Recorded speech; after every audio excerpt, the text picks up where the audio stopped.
తల్లికి వందనం కోతకు వ్యతిరేకంగా కదం తొక్కిన విద్యార్థులు.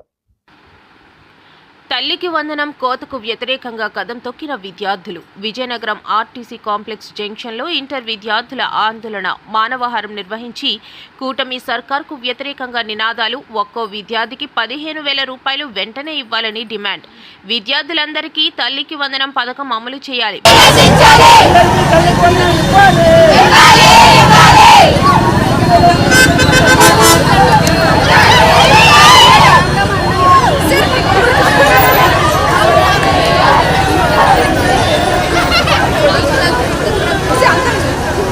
షరతులు లేకుండా అందరికీ తల్లికి వందనం ఇవ్వాలి.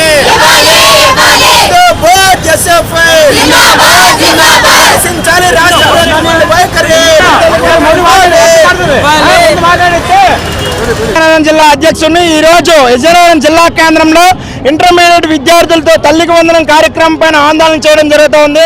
రాష్ట్ర ప్రభుత్వం 12వ తేదీ కళాశాలలు విడుదల అయిన వెంటనే ప్రతి ఒక్కరి ఖాతాలో 15,000 రూపాయలు జమ చేస్తామని చెప్పేసి తల్లికి వందనం చెప్పడం జరిగింది.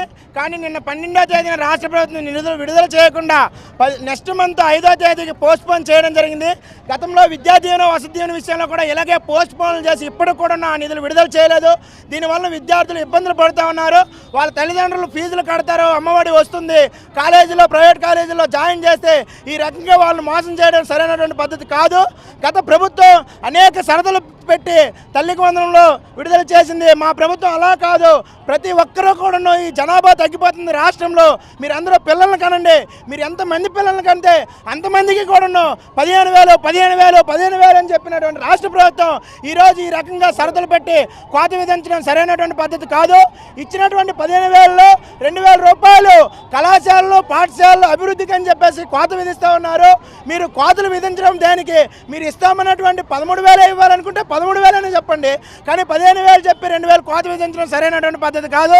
ఈరోజు ఉపాధి లేక చాలామంది 4-వీలర్ క్యాబులు నడుపుతూ ఉన్నారు, ట్రాక్టర్లు నడుపుతూ ఉన్నారు. వీళ్ళందరికీ కూడా షరతులు పెట్టి వాళ్ళకి తల్లివాడు రాకుండా చేయడం ఈ రాష్ట్ర ప్రభుత్వానికి తగదు. కాబట్టి ఇస్తామన్నటువంటి హామీని ఖచ్చితంగా ఎటువంటి షరతులు లేకుండా అందరి ఖాతాల్లో కూడా విడుదల చేయాలి.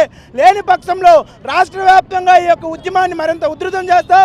దీని పూర్తి బాధ్యత ఈ రాష్ట్ర ప్రభుత్వమే వహించాల్సి ఉంటుందని చెప్పేసి మీడియా ముఖంగా హెచ్చరికలు జారీ చేస్తా ఉన్నాం.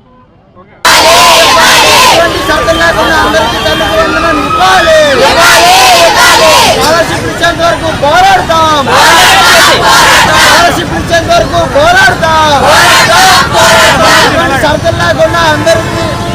అమ్మకు వందనం ఇవ్వాలి. ఎటువంటి షరతులు లేకుండా పోరాడు తీరుతాం.